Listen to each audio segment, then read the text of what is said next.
Support comes from the Missouri Forest Products Association. Missouri produces wood pallets, railroad ties, white oak barrels, hardwood floors, and more. Details on the variety of products made in the state are at choosewood.com. From St. Louis Public Radio. This is St. Louis on the Air. By the grace of God, I got rescued and went to jail. It's simply getting them habilitated. You learn how to handle this stress. It's not about just saying no. I was so broken down to where I started giving up on life. It's about developing the healthy skills that people who don't engage in drugs and alcohol gain as they grow in their young years. You know, having a few classes of education when you are a substance user, not abuser, will put you in the same situation. But I think about Jamie talking about how this changed her life, that she kind of did this because she had to do this. When I was originally arrested, I thought it was like the worst thing that had ever happened to me. Commissioner Melton, do you worry that maybe we're losing a chance to get people help before they spiral too low? I'm Sarah Fensky.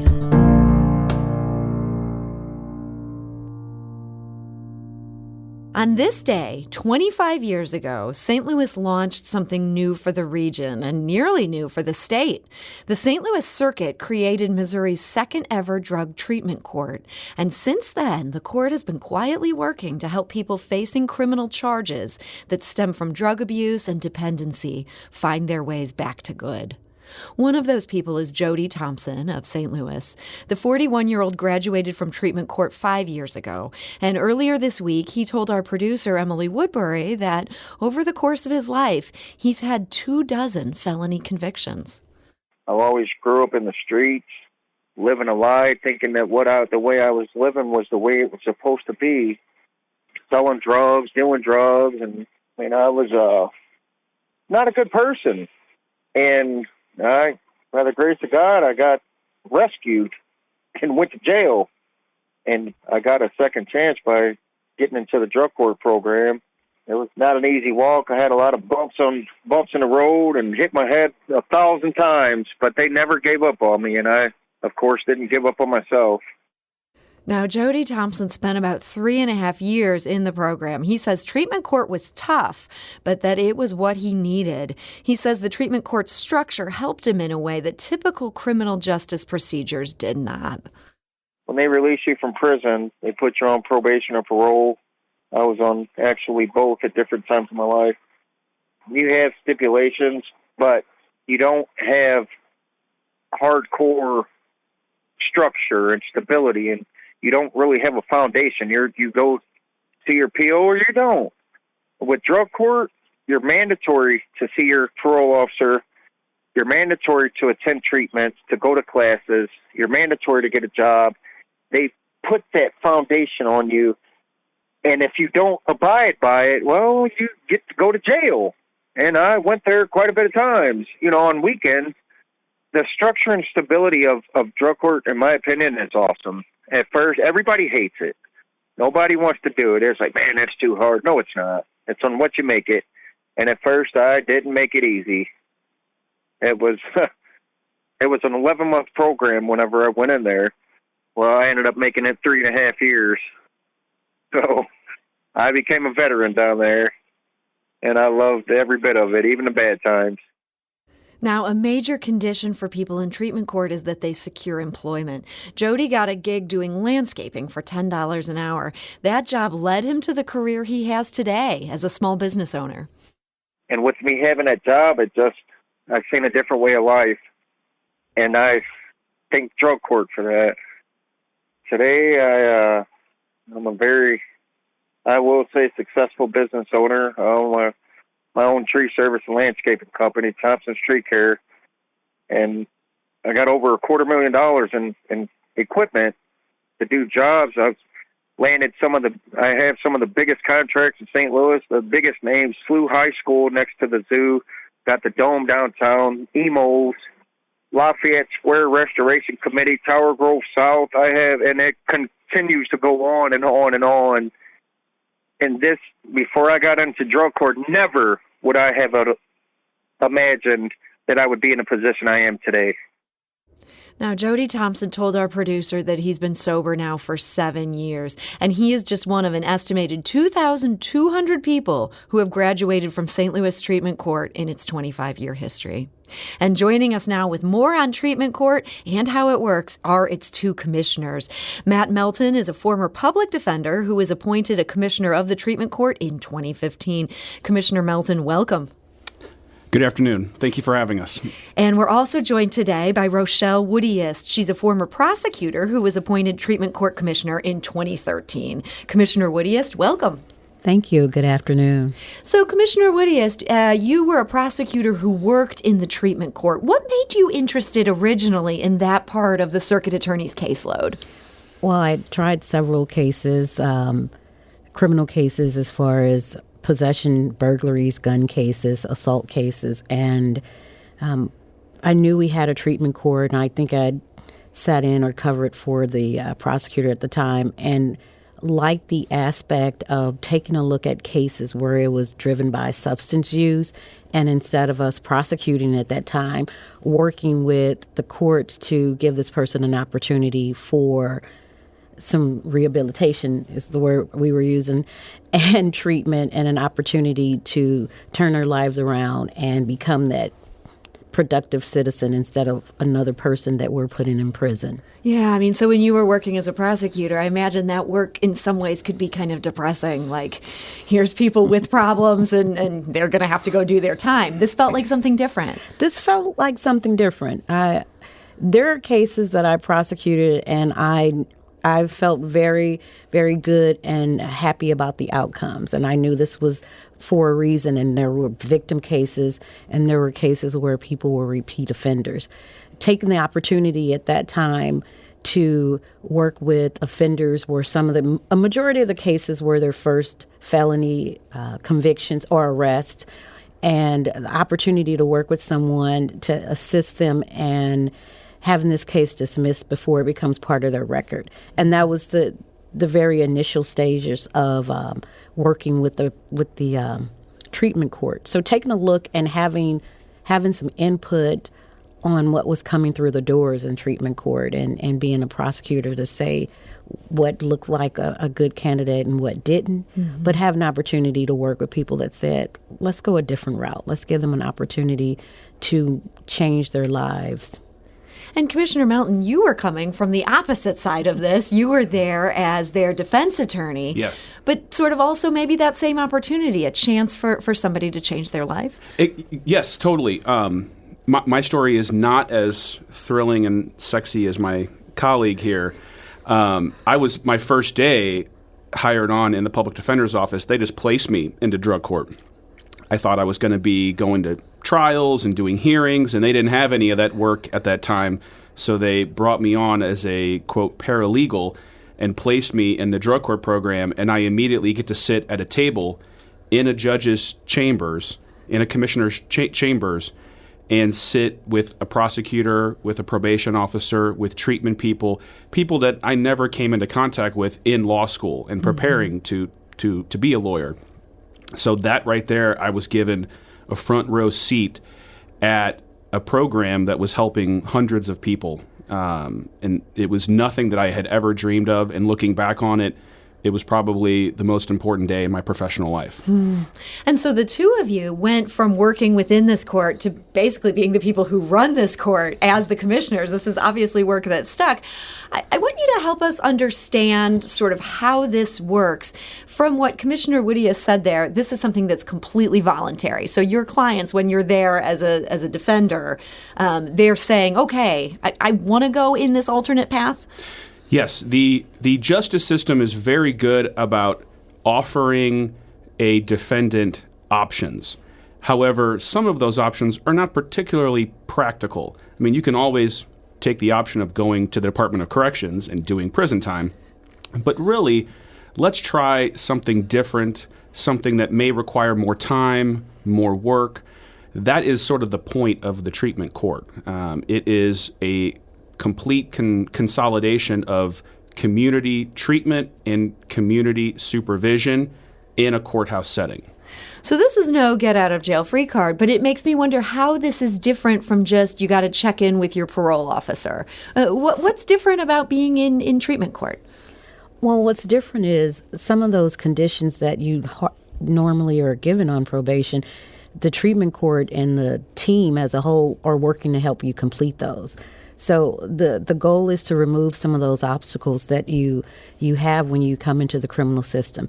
One of the many, many great things about our treatment court is having the resources to have our treatment counselors embedded in the courthouse. So we eliminate those difficulties of I can't get to the treatment facility because it's here in the courthouse.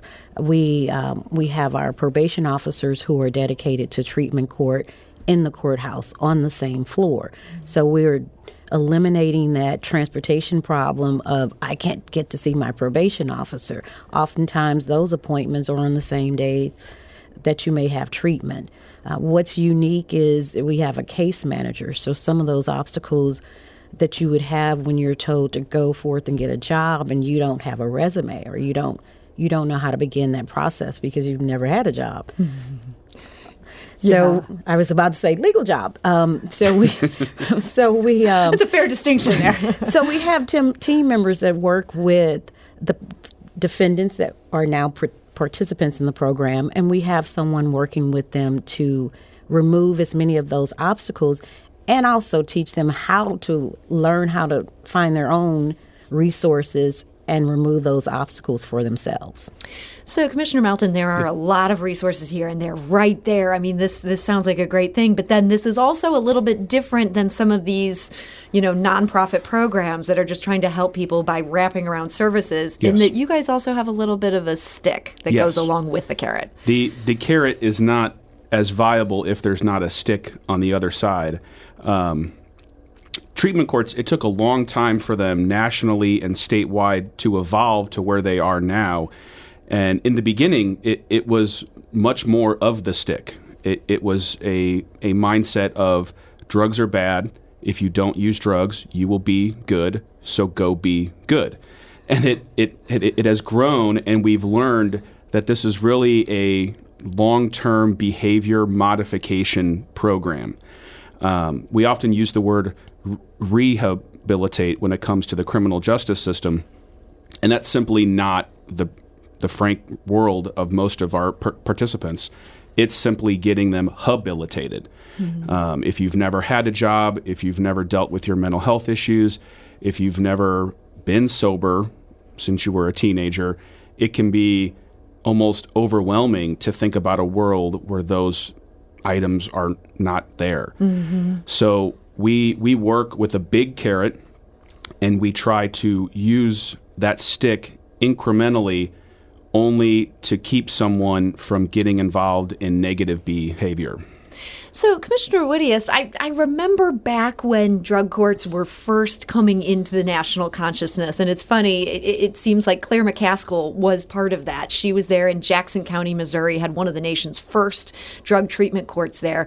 And I remember at the time this was sort of painted as, if somebody gets arrested once for a drug thing, this is a way that we can keep their record clean and we'll sort of divert them into this channel. It sounds like this has become much different as time has gone on, at least here in St. Louis. It has evolved. So when it began in 1997, this was completely pre-plea. So you did not plead to the case. You had an opportunity to have the cases dismissed. And around 2007 is when we began, and I was a prosecutor in treatment court at that time, is when we began conversations and implementing the idea of post-plea and working with the judges, the prosecutor's office, the defense attorney's office, mainly the public defender's office, and sitting at the table with also the probation and parole office and saying we want to expand. We want to now delve into some of those post-plea cases.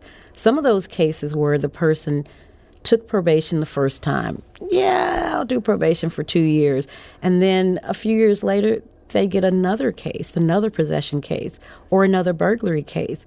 And what we were beginning to realize as a team is that, having a few classes of education when you are a substance user, not abuser, will put you in the same situation. You will be found again using substances, falling asleep in your car after you've gotten high. You will continue to burglarize if you are not receiving that treatment and that oversight.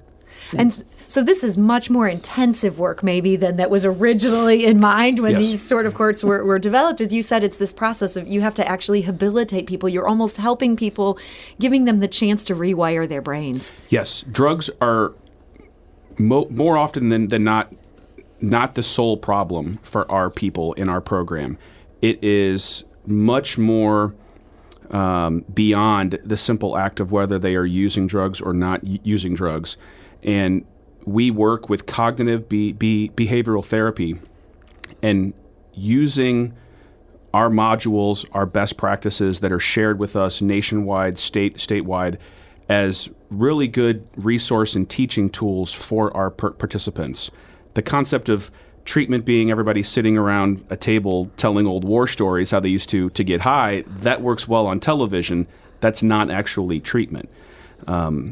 I'm not a treatment counselor, but I've spoken and worked with many, and it is very intense. It is like school. Mm-hmm. You learn how to handle this stress. It's not about just saying no. It's about developing the healthy skills that people who don't engage in drugs and alcohol gain as they grow in their young years.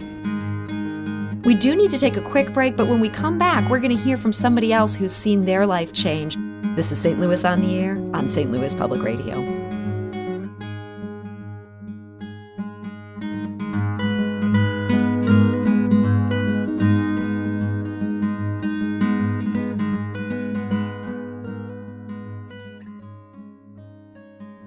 Support comes from the Missouri Forest Products Association, committed to conservation and careful management of the state's forests to make them more resilient and better habitats for wildlife. ChooseWood.com.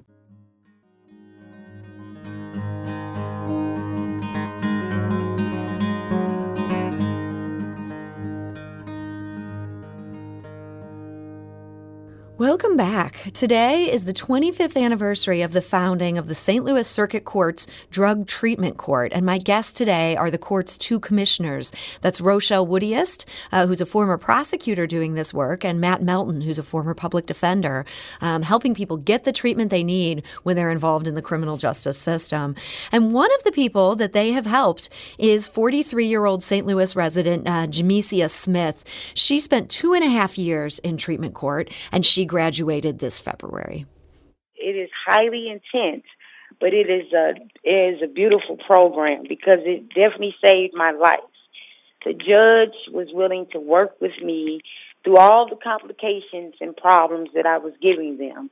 They never gave up on me. So the fact that they were able to show me, that they care about me, that you're not in this by yourself, just started having me change my mind. Let me start to try, cooperating with the program, start doing what they're asking me to do. So, as I became open-minded, I became determined to change my life and be a better person. Now, to say that Jamesia's upbringing was rough is an understatement. She told our producer that the house she grew up in was full of drugs and drug dealing. At 13, she witnessed a family suicide. Her mother put her into a mental health institution at 14. At 16, she started experimenting with drugs. And then, as an adult, Jamesia found herself in a series of toxic relationships. She said one was particularly abusive, both physically and emotionally. And then, in 2011, her son was killed a day after his birthday. I just lost sight of everything that was around me, my family, my loved ones, everything, because I was so broken down to where I started giving up on life completely. I just started feeling like I didn't exist. So when I got into drug courts, it was a rebellious. I ended up getting placed on the third floor of Midtown treatment for inpatient. Was very much against that as well. But I started listening. I started going to groups. As I started going to group, I'm starting to listen and started to, be open-minded about this world of addiction that I didn't know anything about. Now, even though Jamesia no longer has to attend group sessions, she still goes to Salvation Army Midtown for group sessions, and she also attends Narcotics Anonymous meetings. She has a sponsor. She has a support team now. So I am so grateful for the judge, the PO, everybody who's at drug court who was willing to still help me during the time I didn't want to help myself. Now, today, Jamesia has a job in maintenance for the Missouri Botanical Garden. She also owns a hauling company she started on her own, and she's working to get certified as a peer support specialist to pay it forward, helping others who struggle with addiction. My life today, it's beautiful. It may not be as I want it to be, but it's drug-free. That's number one thing. I don't have to wake up sick and trying to figure out how I'm going to get something to put in my body to get me to order to function. So it's a lot of doors have opened it up for me. It's just, like I said, at times it does get overwhelming, but I know how to handle these situations when they come up being drug-free. And that is Jamesia Smith. She is a graduate of St. Louis's drug court. How great to hear that she's doing so well today. I mean, what a sad story, and then what a happy ending there. Commissioner Woodiest, this was a case that you worked on. What's going through your mind hearing what she says today? How honest and open she is. When she first began coming to court, she hardly spoke. She didn't want to speak with her treatment counselor or her probation officer, and certainly not me in court. And as she blossomed, how she began to be honest and very honest with me and with her probation officers and treatment. And that's one of the first elements that we introduce into the treatment court setting, is that we need your honesty. So if you come in and you're saying that you're still using, that's how we get you more help. Mm-hmm. If you are denying that and we have to kind of pull it out of you, that takes longer for us to get the services that you need. But for her to really be open and honest on air and to share her story is it's heartwarming, and it reminds me of why everyone that's from 25 years has been working to keep this program as it is. And this is a person that, is facing challenges still, but is willing to continue to work with other substance users to pull them, out of their darkness, and to continue to grow and learn and be a light for other people. So I'm very excited about you being able to speak to a graduate who can tell other people how good the program is. Yeah, and Commissioner Melton, it was great to hear her talk about, there's bad things that can still happen in her life, but now she almost has, the tools to deal with that. Yes, I mean, she is one of so many people who have overcome so much hardship and so many struggles in their life, and it is an everyday battle. And every day you have to dedicate yourself to doing what's right, having integrity, and being honest with yourself about what you are capable of, and not ever being afraid of failure, not ever being afraid of not accomplishing what you want to set your mind to. And it's been a great 25 years for the program. I just find it awesome that we get to say that we're 25 today. I remember what it was like to be 25. It's a pretty good year. It's a good year. Absolutely. I want to go to the phone lines. Jamie is actually calling from St. Louis. I think Jamie has had some experience at drug treatment court. Jamie, hi. You're on St. Louis on the Air. Hi. Yes, I have had experience. Actually, Commissioner Woodiest, the first part of my drug treatment court, I had a different commissioner, but then she ended up taking over. And she is so kind and helpful. I never really felt like it was punitive. I really felt like they wanted to help me. I had access to amazing counselors while I was in the program. I have 7.5 years clean and sober now. When I was originally arrested, I thought it was the worst thing that had ever happened to me. I did treatment court to help with the legal stuff. But it was really, I think, like one of the best things that's ever happened to me in my life was getting put into treatment court. Jamie, I am so glad to hear that, and I'm so glad to hear how you're doing today. And I can see Commissioner Woodiest feels the same way. Hi, Jamie. It's good to hear your voice. And you remember Jamie? I do. Wow. It's good to hear your voice. Oh, this is so wild. Well, yeah. I mean, I'm married. I have kids now. I own a home. I have full-time employment. I'm really active in the recovery community. Jamie, I am so happy to hear this, and I wish you could see the look on Commissioner Woodiest's face when you said that you have kids and you own a home. Her mouth just dropped, and she just looked so joyful. Congratulations. They see you at your worst. They see you at your lowest point in life, and to rebuild from that, I mean, it's like a miracle. So. Well, Jamie, thank you so much. What a wonderful call to get. I swear that was not a plant. We had no idea that Jamie was listening today, and that's just wonderful. I do find myself thinking about something, though. You know, in St. Louis, we're really working towards decriminalization of marijuana, and we're looking at other drugs as well. People no longer get picked up for simple possession cases, and I think probably a lot of our listeners think that's a really good thing. But I think about Jamie talking about how this changed her life, that she kind of did this because she had to do this. Commissioner Melton, do you worry that maybe we're losing a chance to get people help before they spiral too low? So our program, the total number of participants in the program has definitely taken a hit. Most of that is due to COVID and the courthouse not being the easiest place in the world to do business through a global pandemic. But from my standpoint, it's not the act of possessing a drug or the act of using a drug that causes most of our participants' problems.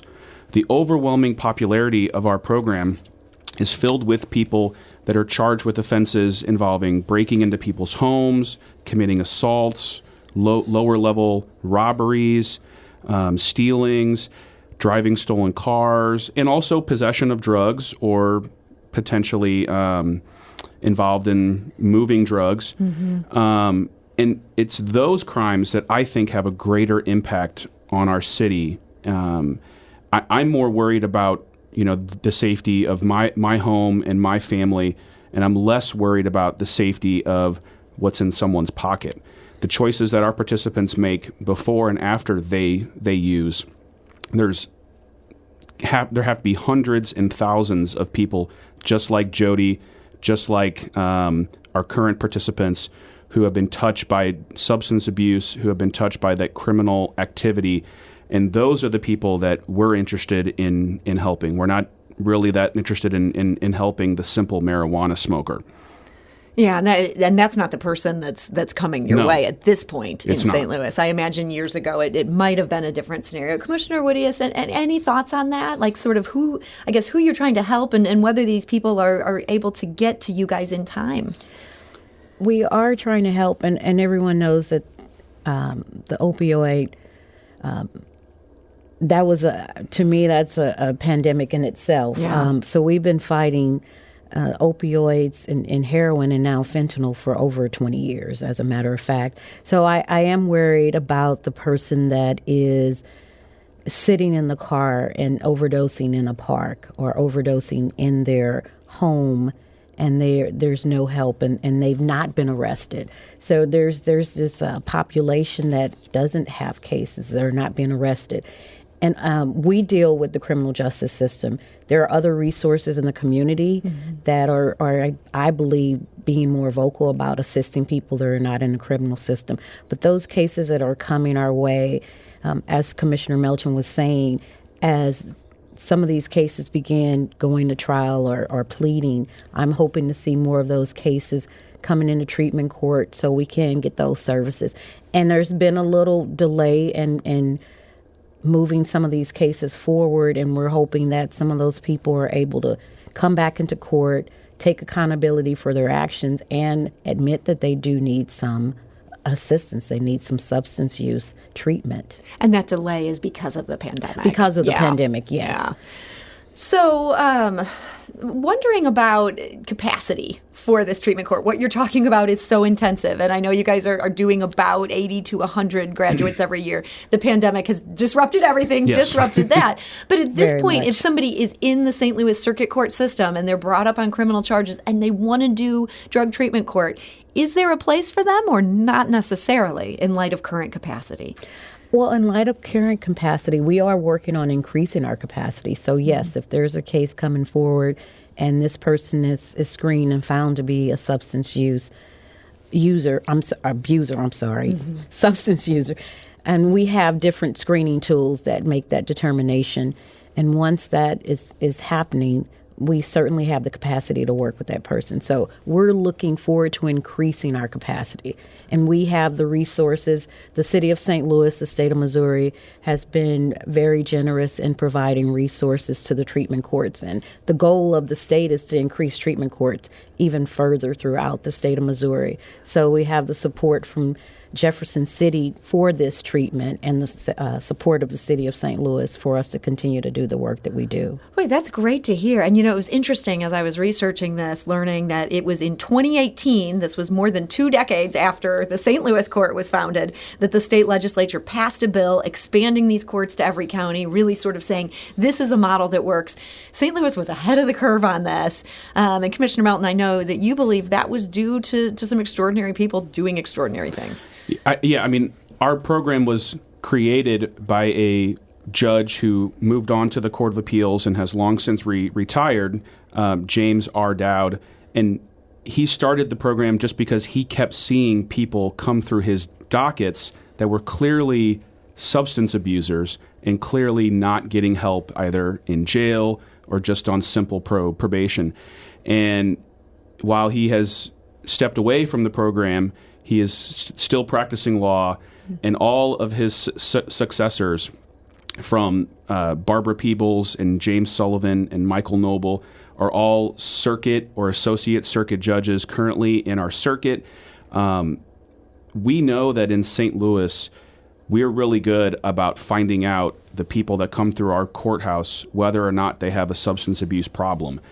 The next step in that is pointing them in the right direction for treatment, not pointing them in the direction of, let's say, time served, not pointing them in the direction of, 10 years of prison time, not pointing them in the direction where a high-risk, high-need individual doesn't get not just the substance abuse treatment, but the cognitive behavioral treatment that they need to become independent, productive, self-sustaining citizens like the ones that we've heard from today. Well, that's great. And I know from covering other counties that not everywhere in Missouri is quite that far along. There are still people doing very long prison sentences for very small amounts of drugs. And as a St. Louis resident, it's great to know that that is not the direction that things are happening in the circuit court. Commissioner Woodiest, I'm thinking back on your interaction with Jamie and some of the other people we heard from today. And just in our final moments here, I guess I'm wondering, when you're out and about, do you ever see former graduates and you're just like, I'm so happy they look healthy? Yes, that's a we yes. do, yes. I from the grocery store to sometimes the drive-through, but yes, I do.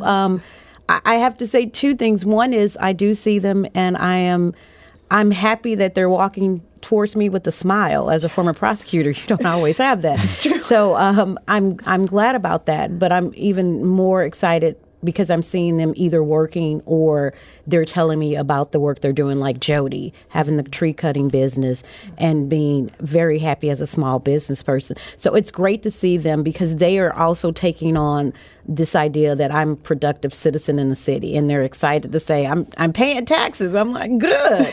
And the second point of this is I sometimes run into someone who was not successful and they've gone a different direction. And the sentence for them at that point was appropriate. If they were not successful in treatment court and they were sent back to their judge, they received the sentence that was appropriate for them at that time. So to see them in a different environment is you went a different route, and a lot of times they will say, I remember some of the things that you may have said or the commissioner may have said or my probation officer, whether it's I wasn't ready or I just wasn't there yet. So there's that regret, but there's also that final accountability that has taken place. So I'm glad to see graduates that are out in the community calling in, stopping by for graduations, because that is what our other participants need to see. They need to see 5 years of sobriety. They need to see 7 years of sobriety. They need to see gainfully employed, small business owner. That's what not only the citizens of St. Louis need to see, but that's what the participants of treatment court need to see. Well, Commissioner Rochelle Woodiest, you said that perfectly. Thank you so much for joining us today. Thank you. And Commissioner Matt Melton, thank you. Thank you as well.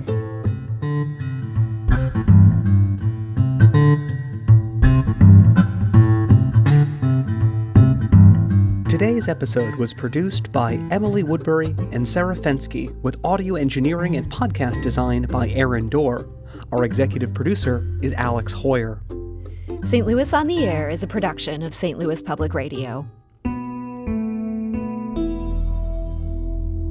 Understanding starts here. Do you find yourself regularly listening to episodes of St. Louis on the Air? Suggest us to a friend you think might enjoy our conversations. And leave us a review and rating on Apple Podcasts on the App Store. It's the simplest way to help people discover our show. Thanks. St. Louis Public Radio is a member-supported service of the University of Missouri, St. Louis.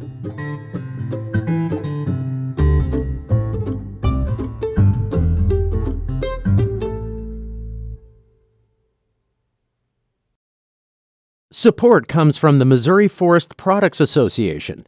Missouri produces wood pallets, railroad ties, white oak barrels, hardwood floors, and more.